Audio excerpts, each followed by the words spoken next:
বাংলাদেশে গত কয়েক মাস ধরে হিন্দুদের উপরে যে ধরনের আক্রমণ চলছে, সেই আক্রমণের প্রতিবাদে আজকে আমরা হিন্দুরা পথে নেমেছি। রানাঘাটে লক্ষাধিক হিন্দু পথে আজকে নামতে বাধ্য হয়েছে। বাংলাদেশের হিন্দুদের উপরে এই যে আক্রমণ, সেই আক্রমণ নতুন কিছু না। 1971 সালে এই ধরনের আক্রমণ হয়েছে। আমরা যদি গত 70 বছরের ইতিহাস দেখি, কোনো না কোনো কারণে, কোনো না কোনো অছিলাতে হিন্দুদের উপরে এই ধরনের আক্রমণ করা হচ্ছে। যখন ভারত ভাগ হয় সেই সময় বর্তমান বাংলাদেশ, সেখানে 30% হিন্দু ছিল, আজকে 7% হিন্দু।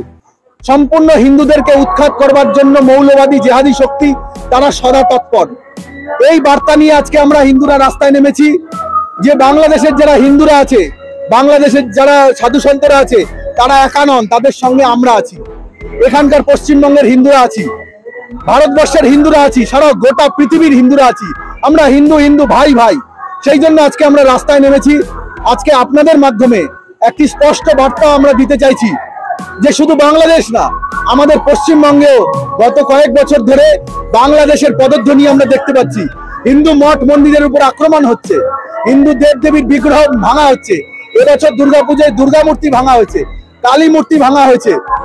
বাংলাদেশের পদধ্বনি যাতে এখানে আগামী দিনে না হয়, এখানকার যারা জিহাদি শক্তি আছে এবং বাংলাদেশের যারা মৌলবাদী জিহাদি শক্তি আছে, তারা যাতে অবিলম্বে পিছু হটে, এই বার্তা নিয়ে আজকে আমরা রানাঘাটের রাজপথে, এই নদিয়া জেলাতে আমরা নেমেছি। লক্ষাধিক হিন্দু রাস্তায় নেমেছি এই বার্তা দিয়ে যে আপনারা হুঁশিয়ার হন। বাংলার জিহাদি শক্তি বা বাংলাদেশের জিহাদি শক্তি, তারা হুঁশিয়ারি দেওয়ার জন্য আমরা পথে নেমেছি। বিভিন্ন বর্ডারে বলা হচ্ছে কথা বলা হচ্ছে বিজেপির তরফ থেকে। দেখুন বিজেপির কি বলছে, বিজেপি স্ট্যান্ড পয়েন্ট ওটা আলাদা। আমরা যারা হিন্দুরা রাজপথে নেমেছি, আমাদের স্পষ্ট বার্তা, আমরা প্রয়োজনে বর্ডার বন্ধ করে দেব। আমরা বাংলাদেশের সমস্ত রকম পণ্য পরিষেবা বন্ধ করে দেব।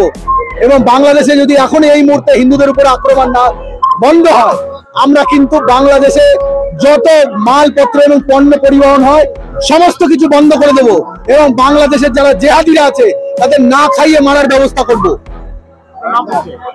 আমি শ্রী পার্থিব মুখার্জি, হিন্দু ঐক্য মঞ্চের নদিয়া দক্ষিণ পক্ষ থেকে বলছি।